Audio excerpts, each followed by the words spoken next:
to a whole new level. What I need you to do, go dig a hole in the desert somewhere. The detective said your husband was going to kill you. But this bad boss isn't finished yet. What do you want me to do?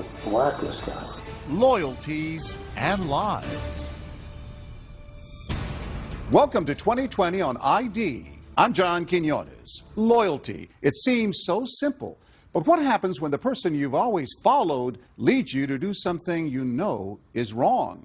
The people you're about to meet found themselves with troubling decisions to make between loyalty and lies. First, two teens and the father they worshipped. But as Matt Gutman first told us in 2013, the dad who was supposed to show them the right way to live instead showed them the way right to prison. It's an all-in-the-family crime spree. That's dad in a mask and son in a fake mustache. It was a family affair, all right. A father on an outing with his two kids, but they weren't out for fast food. They were hungry for a fast buck. These three, the Cat family, didn't look like the typical jailbirds in the FBI's most wanted list. Nope, they looked like they belonged in your church group. The balding dad, his pimpled son, and the pretty blonde sister, still a high school senior. But apparently the family that stayed together robbed together. Have you ever seen anything like this? In my 20-plus years in law enforcement, I haven't, Matt. A family of bank robbers. If news of Daddy's misdeeds bewildered local cops and journalists, it blew away their own family members. Horrible. Horrible. How can I wrap my brain around this? How could this have happened? We spent 13 months piecing together this story, talking to every major character. It begins where it ends, with Dad, Scott Cat. We met the father of this felonious family here. Nice to meet you. Nice to meet you. Behind 2 inches of glass at the Fort Bend County Jail in Texas. It is shocking to me because I've never been in trouble before. That would be the first of many lies he would tell us. Back then, we couldn't have known this tale would have more twists than a knotted rope, especially given how Cat started life. The homemaker mom and a dad who worked at the local bank. Good student? He was a football star. Everyone, especially his mom, remembers him being so likable. Scott, he was so much fun. Great sense of humor. Always wanted to make us laugh. Scott Cat fell in love and married his high school sweetheart, Beth, a champion swimmer. She called him her handsome cowboy. What was Beth like? Beth? Oh, very, very loving. Good mommy.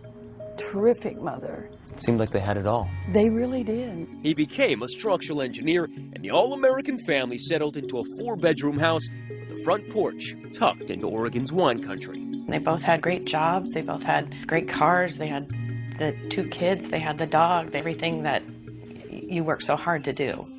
Money, family, love. Scott and Beth had everything until Beth was diagnosed with breast cancer. Her daughter, Abby, was just a baby. The only memory I have of my mom, she was on a bright orange stretcher being carried down the stairs, and I remember her face. So your first memory of your mother, or your only memory, is one of her being carried away on a stretcher? Yeah, that's all. But I hold on to it maybe as a good thing. Because it would be the only thing she had. Beth Cat would die at the age of 32, leaving behind 4-year-old Hayden and 2-year-old Abby. Suddenly, Scott Cat was a widower, a single dad with toddlers. How did you deal with it personally? I didn't deal with it. You were in denial? Completely. I was in denial about needing help, about grieving, about depression, about my ability to raise them by myself. You know, I started drinking heavily. What does heavily mean? Well, a fifth a day. A fifth of vodka or Jack Daniels a day. It's a lot of booze. It's a lot of booze. While Dad was drowning his sorrows, the kids were thriving in the pool. The star swimmers were also decent students, and when he was sober, their dad was the proud president of the swim club. And the kids idolized him. He was my best friend for a long time.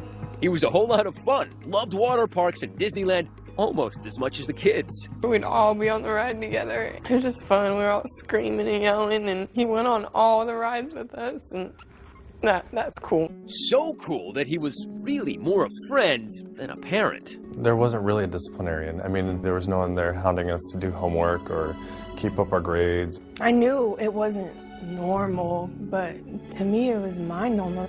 Abby and Hayden, by this time young teenagers, soon realized Dad was fun, but they could only rely on each other. We were very close. My sister's the only consistent thing I've had my whole life, and I'm the only consistent thing that she's had too. Well, my brother's my best friend.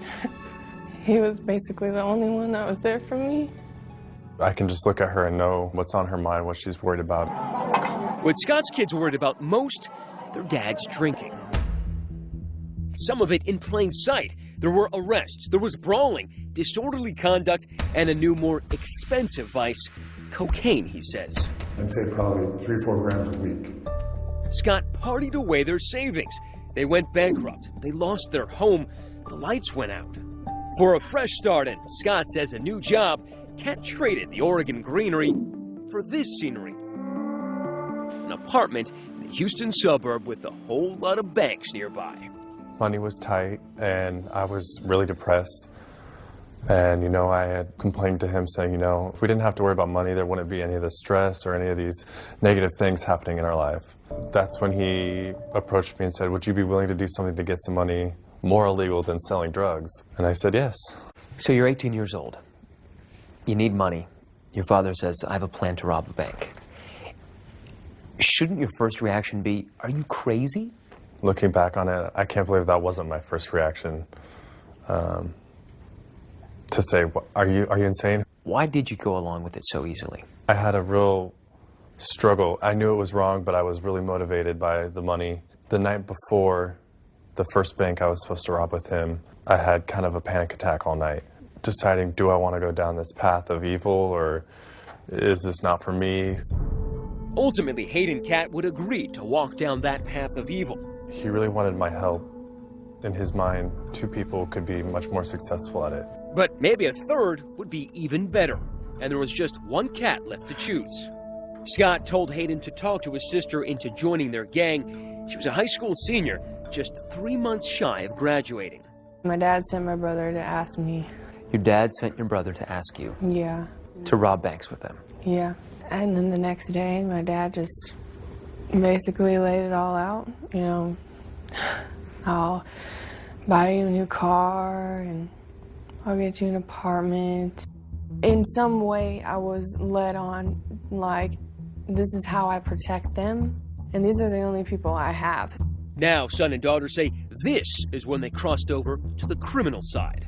A plan was in motion, the mark, the Comerica Bank, just down the block. The morning of the first bank, I asked my dad, you know, are you the devil here to tempt me? And his answer is what really scared me. He said, yeah, probably. I'm asking you to rob a bank. So he knew full well the world he was bringing you into. The biggest point he made to me was the plan for all the details. The details would have been what you've seen in the movies. The fake mustaches, fake guns, in hopes of getting real cash. But what the kids were really banking on was beginner's luck. I was actually shaking so bad that the employees grabbed the bag and started throwing money in for me. The family robberies. What could possibly go wrong? When we come back.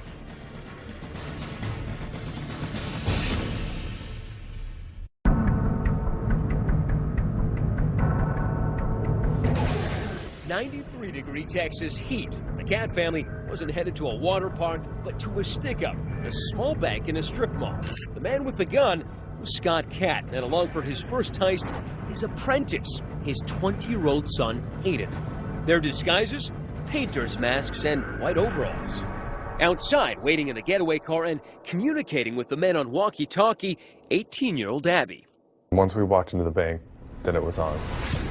I was running on so much adrenaline and so amped that I wasn't even really feeling anything. 2 individuals walked into the bank, and they ordered the tellers and everyone into the vault. Did they say anything? Put your hands up and get into the vault. He was the muscle with the gun, and I was the money guy. Both men are big, over 6'3". Their sheer size and the gun enough to terrify customers. But it's the novice bank robber who's quaking in his boots. I was actually shaking so bad that the employees grabbed the bag and started throwing money in for me. In Hayden's hands, more money than he'd ever dreamed of. How much does $50,000 weigh? I'd say about 15 pounds. With their garbage bag full of cash, they sprint out of the bank to the getaway car, which has been outfitted with stolen plates. The wheelman? A frightened teenager. I was scared. And it's just something you just like want to be over with. And what was it like driving the getaway car? You know, it's hard because you want to obey traffic laws, but your adrenaline is pumping. It was hard. I had them in my ear. My dad would yell at me to not drive fast, and so I didn't. Despite the heckling from her backseat driver dad, the reluctant 18-year-old gets them to their apartment, half-mile away, undetected. The heist had gone off without a hitch, just like Dad had promised. Was there a woohoo moment? Not till we got home. With her sack full of 50 grand, the spending began. Cars, motorcycles, booze, and drugs. Abby's spending much more sensible. How'd you guys celebrate? I went off on my own and just got my nails done. In fact, the money came so easily and went so fast, within 2 months they burned through all their loot. Time for another bank job. The First Community Credit Union, just a few miles from the scene of their first crime. Before the hit, Abby cases the bank. That's her smiling and grabbing brochures from a bank employee. 11 days later, it's the same drill, new disguises. Ditching the painter's overalls for safety vests to blend in with nearby construction. They walked into the bank with orange construction vests on. Did you carry a gun in there? No. We used a BB gun. But it looked real. Yeah. I remember a few people's face still. What was their reaction? Total shock. Terror? Yeah, they were scared, terrified, definitely. You start walking into a bank with a weapon and you start pointing that at people and ordering them to, you know, cough up the money. I mean, that can change your life forever. Their take after 2 bank robberies, over $100,000.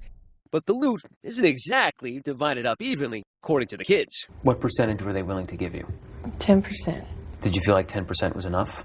Oh, yeah, because I never even had that much money. So your whole life? Right. $10,000. It was enough for me.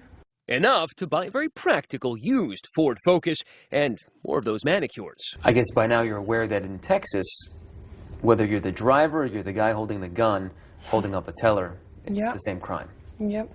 But you didn't know that then? No, I didn't know that then. And I know the part that I played was wrong, but it was my family, and that the loyalty was greater at that point.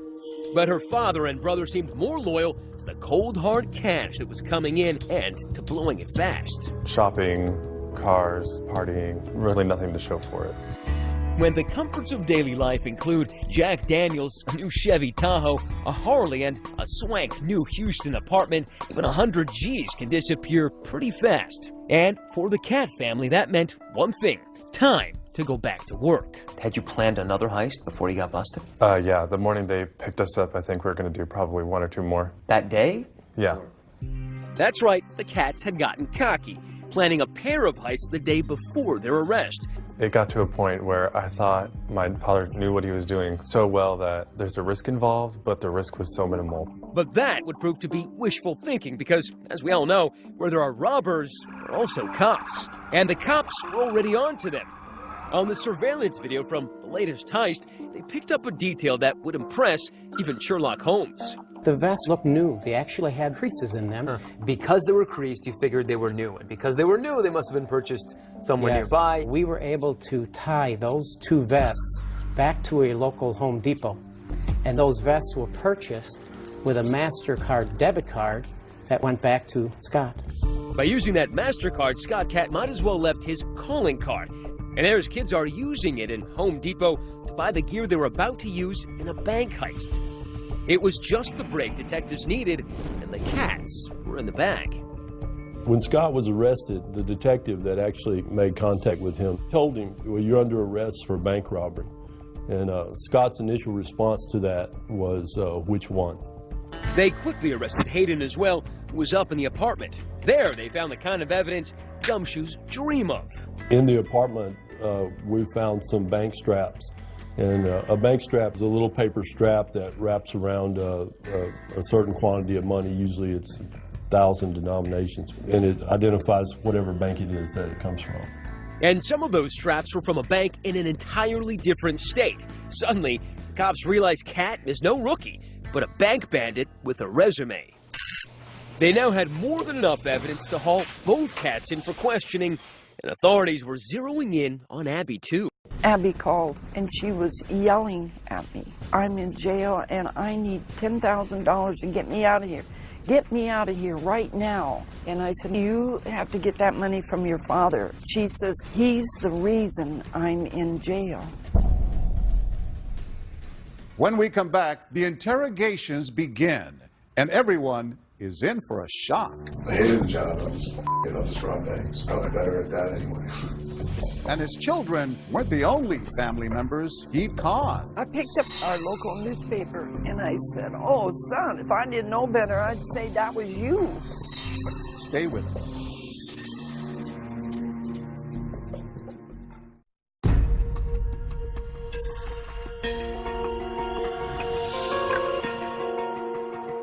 Police had nabbed Scott Cat for holding up 2 banks. He wasn't the only cat in the hot seat. Just down the hall in another interrogation room was his 20-year-old son, Hayden. Scott made it clear as he walked in, he was ready to come clean. It's a day of reckoning. I get it. Investigators were expecting to hear about the 2 heists in Texas, but they were about to learn that Scott Cat's secret life of crime dated back to the Clinton administration. He didn't even ask for a lawyer before he started spilling the beans. First, federal savings and loan. For this head-scratcher, Scott actually needed a whiteboard to lay out crimes that began in his home state of Oregon, 2,300 miles away. It was like a seminar in bank robbing 101. So this was number 1. This was number 1. So I'd say I got about like $2,500, roughly. In total, Scott would confess to having robbed 5 banks in Oregon before even setting foot in Texas. I can go in there and just slam it and be out. I'm surprised he was able to, remain undetected, especially when one of the banks he robbed was in his hometown. You would think that someone would have known him. In fact, someone did. It was Scott Cat's own mother. I picked up our local newspaper, and on the front page was a picture of a man that robbed our local savings and loan, and that is where his father retired from. He worked at the bank? Yes. And I looked and I saw this frame of this big man, and I said, oh, son, if I didn't know better, I'd say that was you. And he grabbed the paper from me, and he looked at that, I remember so vividly, and he said, yeah, it does kind of. But a mother knows what her son looks like. Oh, I know, and his hands, I know his hands. And Scott said, well, he didn't get very much money. But her son was honing his skills. You know what they say about practice. With each hit, he was banking more and more money. That one I got close to 30 because by then I had figured out that there were 2 cash drawers, so I made sure that I got both cash drawers. I selected a bank based on accessibility and escape. He didn't just see a bank and decide to rob it the next day. He would plan for weeks at a time. How many of those did either Hayden or Abby know about? None. This was all just... Not a one. I mean, you got to think back. They're still pretty young here. Scott says it was a job opportunity that brought them to Texas in early 2012. By then, Abby and Hayden were teenagers. Well, I had a nice chunk of money to come to Houston, right, and I blew it. Partying. I just blew it. The cash tasted so sweet, Cat craved more, soon blowing off that job in Houston to focus on his more lucrative gig. I hated the job. It was a really bad job. I'll just rob banks. I'm probably better at that anyway. And in his new full-time job, he knew more help could mean more money. This is where I started to, talk the kids in. Hayden wanted to come out here, and I said, well, look, there's a business proposition I have for you. I talked him into it. A couple of doors down the hall, Hayden would soon fill cops in on his version of that dirty deal. That's when he started, going over all the details about how it's done and what he's done in the past. Also, what to look for in a bank, Like what? The getaway is everything. I told him, I don't think that I can drive after my first one. That's when we talked Abby into driving for us. We just needed someone who was able to drive slow and steady and abide all the traffic laws and, not look like a bank robber at all. This cute blonde girl is the last thing you would ever you'd ever look for. But that's exactly who police were looking for. After getting a call from her dad, Abby drove herself in to talk to investigators. Same room, 6 hours later. Well, I just felt like, I needed to do what I did to, protect them. Abby admitted driving the getaway car, but said it was out of blind loyalty to her brother and her father, whose writing was still there on the wall. My mother died when I was 2, and a lot of it has to do with, I've always trusted my dad. It's not okay, obviously, I'm not stupid. But when it's your dad, it's almost like it is. I convinced her of it. She trusts me completely because she doesn't have anybody else to trust. But according to Texas law, it was a little too late to take the blame now. David Ryan is Abby's lawyer. Abigail Catt was facing 5 to 99 or life in prison for aggravated robbery, even though she didn't put a gun in anyone's face, because under Texas law, just being involved in the crime itself was enough to make her as culpable as her father and her brother. By the end of his 2.5-hour confession, it was clear Scott Catt wouldn't be winning Dad of the Year anytime soon. So that's where we're at today.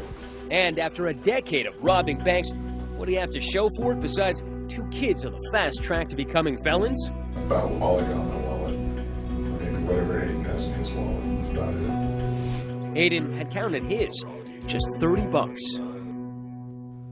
When we come back, Scott Catt makes a pledge. If you were offered a deal where you had to spend 25, 30, 40 years in prison in exchange for both of your kids going free, would you take it?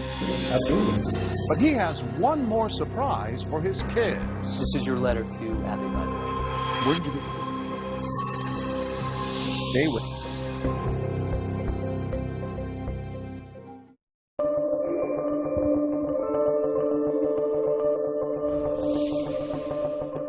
The pretty house with the wraparound porch in Oregon is now in the Catt's rearview mirror. Their new home is the big house behind the bars of the Fort Bend County Jail in Texas. The family had been held in separate cell blocks and hadn't seen each other in over a year. Jailhouse life had taken its toll. Scott said there wasn't enough food and he'd lost more than 70 pounds, almost unrecognizable to his own mother when we showed her footage from our interview. He's talking about man. $2,000 a week. Yeah. He doesn't look the same. Oh, I miss him. He's old. I don't want to see anymore. She's heartbroken by what her son did to the grandchildren she'd helped care for after their mother died.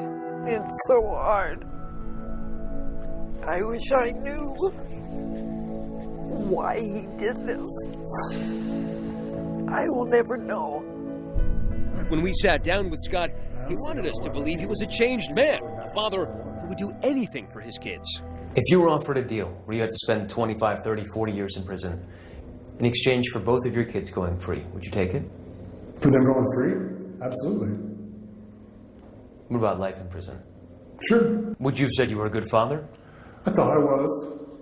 Do you think you are now? I have the serious doubts. I mean, I think that we're all sitting in here right now because of my inability to be a parent. What would Beth say, your first wife? What would she say about you dragging your kids into... I can't even imagine. Can't even imagine. I'm really ashamed. Mommy. That's when he cries. About my mom. He wouldn't cry about his kids, but he cried about his wife. Yeah. In fact, as we would learn, he would put in pen and ink how little he cared. Abby's lawyer gave us letters from their dad in which he encouraged them to do hard time so that he could do less of it. With this new information, we went back to confront Scott, this time face to face. This is your letter to Abby, by the way. Where did you get this? It's your handwriting, isn't it? Yeah, it definitely is. And it's your letter. Yes. You told me recently that you would be willing to spend life in prison in order that your kids do not spend time in prison. I would. But here you are asking her essentially to do time. For you? Yeah, I was trying to manipulate. I'm trying to get something Who are you from everybody. manipulating? I'm trying to get everybody something that they can live with. Everybody. You got your kids involved in this. And you're asking them to do time for you. It says it right here. I do believe that you doing prison time will be good for me, and I know that wasn't an easy choice for you. And that's what she said to me in the previous letter, that she was willing to do that. Wouldn't most parents say, try to dissuade their children, say, please, don't admit to anything. I will take the entire blame here. I would love to, but they have so much evidence on everybody that what are we supposed to do? Your father says he blames himself. He says he's lied to you for many years. Mm-hmm. Do you believe him now? Am I just supposed to believe him all of a sudden? I want to, and I've always wanted to. But I believe he feels remorse, but I also believe that he still didn't have my best interests through all of this, through all the court stuff. Does it make you angry? Make you sad? Mainly sad that a situation like that was put in front of my face from the person that is supposed to keep me away from things like that. And that's been the hardest to deal with, because that doesn't happen to everybody. And I feel like now I've lost my mom, and now I've lost my dad. When we told Scott his kids thought he'd failed as a father, he was dumbfounded. Did they forget about all the times, the happy times, if they don't remember the trip to Disneyland? I wish I could have made those memories a little more lasting for them. And unbelievably, despite everything, Abby and Hayden say they forgive their father. I've forgiven him because I have to for myself, or I probably wouldn't be able to sleep at night. So I can start to live a normal life. I don't want hate, anger, any of that in my heart. If your father were right here, Hayden, what would you say to him? You know, I'd tell him that I forgive him. And that I don't want him to carry this burden around with him for the rest of his life. But while his kids might forgive him, the court does not. How do you plead to the offense? Are you pleading guilty freely and voluntarily? Scott Katz's 15 minutes of infamy would stretch into 24 years of prison. I mean, I'm 51 years old, so I mean, to me, that is life. You know, if I don't have the opportunity to get out and see parole and make amends to my family and friends and repair some of those relationships, then it might as well be life. Hayden accepted a deal of 10 years, a sizzling cell in Texas, a world removed from his suburban childhood in Oregon. Well, what do you expect prison life to be like? Hell. As close to hell on earth as you can get. How do you plead to the offense? Abby pled guilty and was given a 5-year sentence. Sheriff Troy Nels was so disturbed by Scott's manipulation of his kids that he's decided to help Abby. Instead of shipping her off to prison for 5 years, he's decided to keep her here at the jail, where we found her stitching patches onto police uniforms. I just feel that she's more of a victim in this. So my goal is to try to educate her, get her where she can get her GED, and try to teach her some type of a skill set here. So when she gets out, she can lead a productive life. For Abby, all she has left is her brother, Hayden. Why does that make you sad now? I feel like I can't help him, and I can't comfort him, and that makes me sad. Making an unprecedented gesture, Sheriff Troy Nels allowed us to bring them together one last time before they served their sentences. Brother and sister haven't seen each other in a year since the day of their arrest. Hayden is brought in shackled, hand and foot. And the jailhouse rules were strict. No touching. The soulmate siblings couldn't seem to help, reaching out. Abby. Breaking one last rule. Are you doing okay? Yes. Okay. I'm just happy to see you. Yeah, me too. Abby, I'm sorry, okay? I don't blame you for anything. Just know that I love you forever. I love you too. I don't blame you for anything. Nothing. It's gonna be a long time until I see you. I know. I love you. I love you too. Can I give him a hug? No, I can't hug you. No? No. And on the spur of the moment, we asked the sheriff for one more act of kindness. You guys want to give each other a hug? The sheriff says it's okay. Really? Oh. It could be 10 years before Abby and Hayden could embrace again.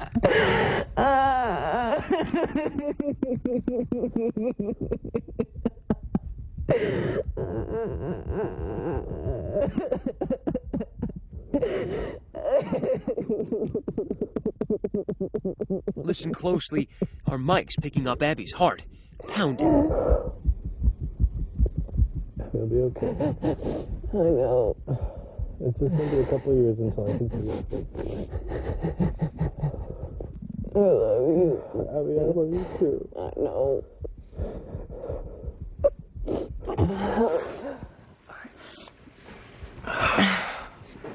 I don't want you to go. I know. And gushing out came the grief and the regret and the anger. Thank you for the hug. I needed it. I know. I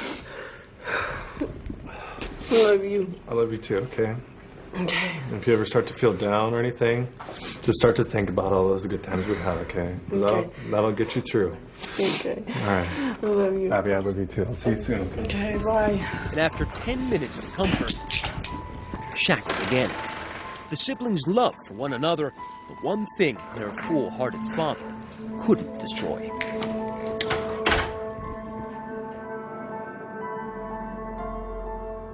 As of 2015, Scott and Hayden Catt remain in prison. Abby hopes to attend college upon her release with the help of a woman who saw her story on 2020. She and Hayden stay in touch by writing to each other as much as they can. Coming up, an impossible boss and the employee at his beck and call. I needed a job and I had a family, so I did what I was told. But just how far would he go? Go dig a hole in the desert somewhere. When we come back.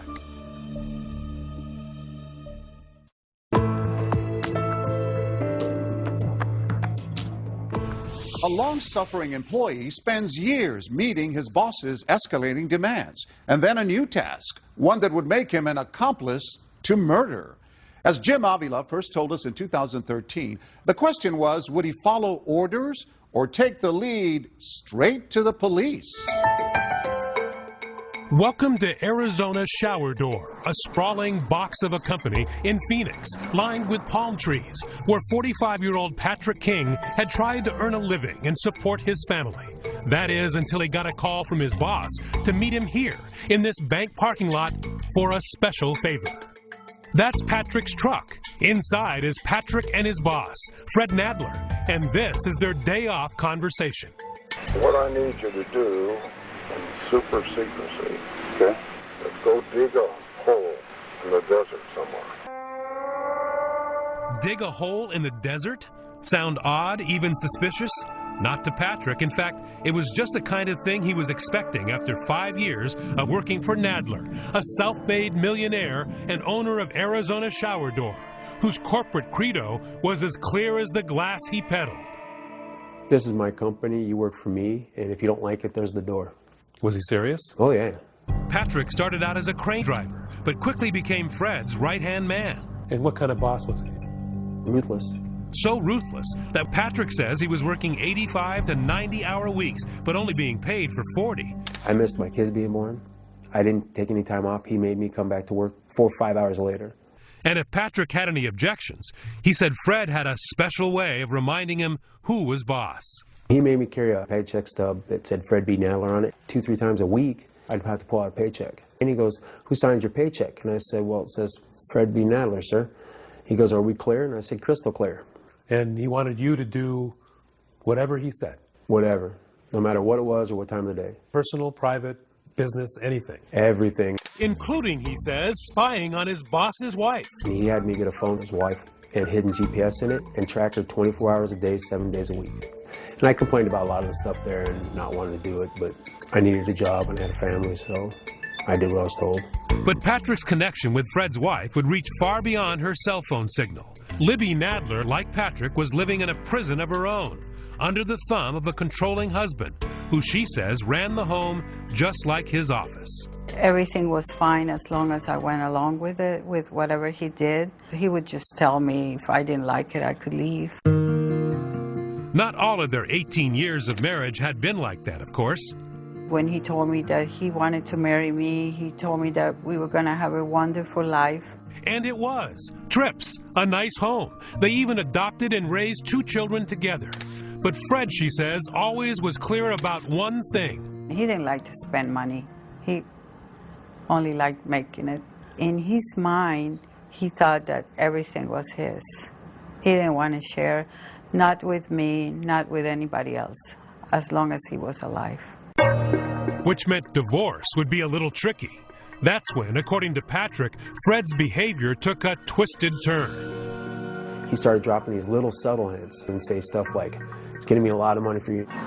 Coming from a boss who allegedly thought worker pay was optional, the promise of a big bonus seemed to Patrick a major red flag. Sure enough, 3 days later. My phone rings, caller ID, and it said Spike on it. And he goes, "We need to meet." Which brings us back to this parking lot. And as soon as I stopped here, he got up, started walking over. So he comes over, and as soon as he gets in, I hit record on this recorder. And I have it sitting right here, and I push record, and I set it right here on the ledge. We're sitting here talking. What I need is somebody I can trust. That's me. Let's go dig a hole in the desert somewhere. That's easy to do, especially in Arizona. That's right. You got to do it at such a time and a place that nobody can see you do it. And he finally said, she filed for divorce. She's going to ruin the company. There's going to be 180 employees and families out of work. You're going to be the savior. You're going to save the company. I was just like, I didn't want to believe it. I will give you a bundle to put in that hole, okay? I'm not telling you what's going to be in the bundle. Be wrapped in a blanket or a sheet or something. Okay. And just keep quiet. So that's easy. The rest of your life. He pulls out a stack of money wrapped in a yellow band, $1,000 on it. Goes, just for showing up, I'm taking care of you, and he throws it at me. So this man who never gave you anything, maybe $20, gives you $1,000 all of a sudden. And Fred, he says, promised more.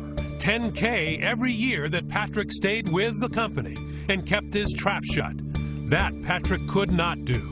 Instead, this loyal worker had enough, immediately going to police and handing over that tape. Fred was arrested that evening, Libby watching as he was handcuffed and taken away from their house. The detective said your husband was going to kill you.